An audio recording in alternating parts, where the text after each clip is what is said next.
Assalamualaikum warahmatullahi wabarakatuh. Kembali lagi sama saya Devi. Di pertemuan ke-6 ini kita akan membahas elektronik, komersil, dan bisnis. Yang pertama ada e-commerce.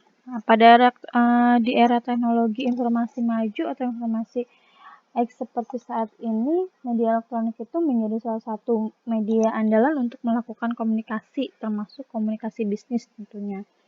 Nah, menurut Organization for Economic Cooperation and Development atau OECD, e-commerce adalah transaksi berdasarkan proses dan transmisi data secara elektronik. Yang ketiga, e-commerce telah mengubah paradigma proses pengembangan, pemasaran, penjualan, pemesanan, pengiriman, pelayanan, dan pembayaran dan sebagainya secara elektronik. Next, keunggulan dari e-commerce. Yang pertama, jangkauan atau cakupan yang luas dan basis konsumen yang besar. Para pengecer yang menggunakan web akan menikmati keuntungan dari jumlah konsumen yang terus bertambah dengan pemakaian e-commerce ini.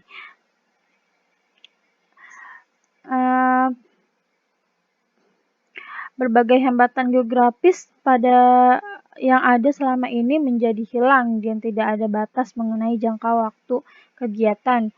Jam operasional beroperasi hanya dibatasi oleh hardware dan software yang digunakan.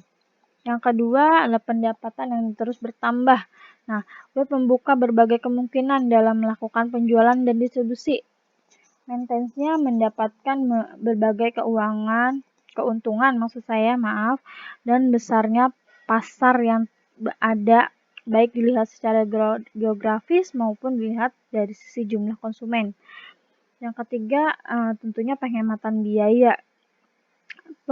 Penggunaan e-commerce akan dapat secara drastis mengurangi biaya inventaris atau persediaan yang harus disediakan oleh maintenance dalam suatu waktu.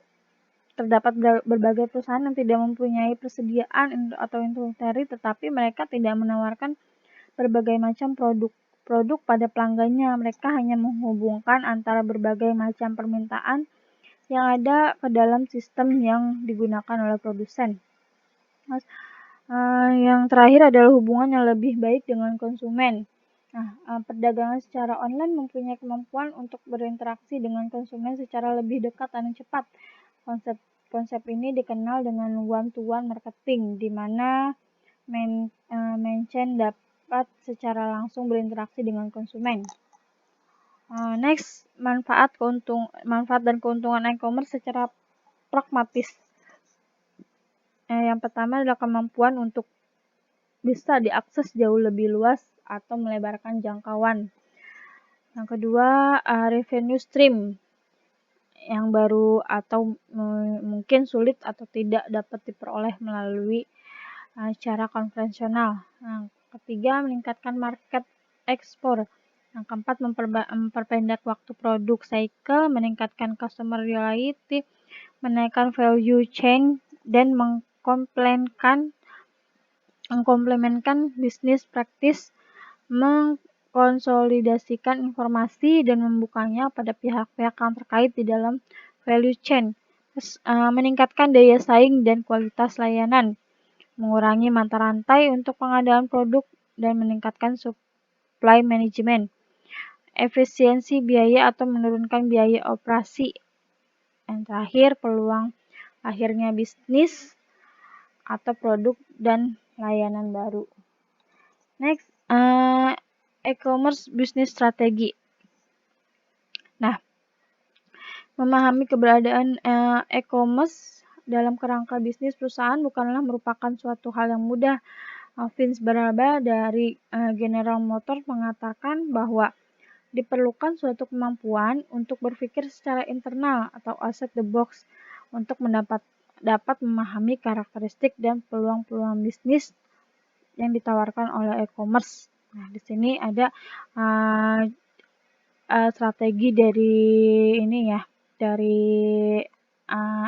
bisnis e-commerce. Terus next, enterprise business process, yaitu kunci dari prosedur melaksanakan strategi adalah terletak pada proses bisnis. Dalam kerangka sistem e-commerce, terlihat jelas bahwa adanya aktivitas integrasi antara proses internal perusahaan dengan proses-proses organisasi yang menjadi mitra usahanya seperti pemasok, distributor, rekanan, vendor, maupun pelanggan.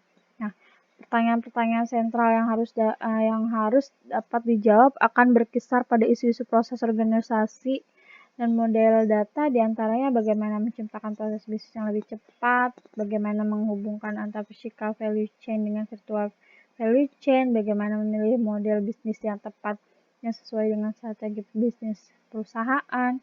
Yang terakhir, bagaimana menghubungkan proses bisnis internal dengan proses bisnis eksternal yang dimiliki karena semacam produk atau distributor. Nah, yang terakhir, prinsip pokok yang harus dijalani dalam fase ini adalah mensimulasikan secara konsep bagaimana e-commerce dapat memberikan kontribusi terhadap penciptaan produk atau jasa yang dapat meningkatkan nilai dan kepuasan konsumen. Next, component based application. Nah, setelah menentukan jenis proses bisnis yang diinginkan ingin diterapkan dalam perusahaan, langkah selanjutnya adalah menentukan komponen-komponen objek bisnis yang diperlukan untuk mengembangkan model bisnis tersebut. Nah, contoh objek bisnis yang kerap diperlukan untuk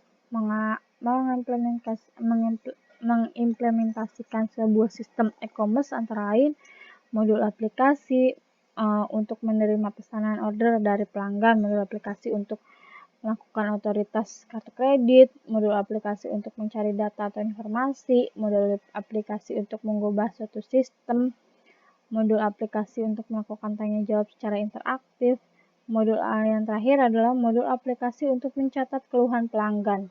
Nah, paradigma menggunakan komponen objek ini merupakan jawaban dari kebutuhan perusahaan untuk selalu dapat beradaptasi dengan perubahan yang ada, karena sifat objek yang sangat fleksibel ini dapat disusun sesuai dengan keinginan kebutuhan spesifik perusahaan. Dan next, yang terakhir, teknologi infrastruktur. Nah, pendekatan pengembangan sistem e-commerce yang adaptif dengan perubahan yaitu dengan menggunakan paradigma komponen bisnis objek hanya dapat dilakukan jika perusahaan memiliki infrastruktur teknologi informasi yang sesuai dengan sifat-sifat pengembangan komponen-komponen objek bisnis tersebut. Nah, perusahaan harus memiliki desain cetak biru pengembangan teknologi informasi, data, proses, dan teknologi yang menekankan pada implementasi sistem berbasis objek. Nah, aset-aset teknologi kuno baik perangkat keras maupun perangkat lunak harus mulai diganti dengan tipe teknologi baru untuk menjawab tantangan bisnis yang ada. Sekian dari saya. Wassalamualaikum warahmatullahi wabarakatuh.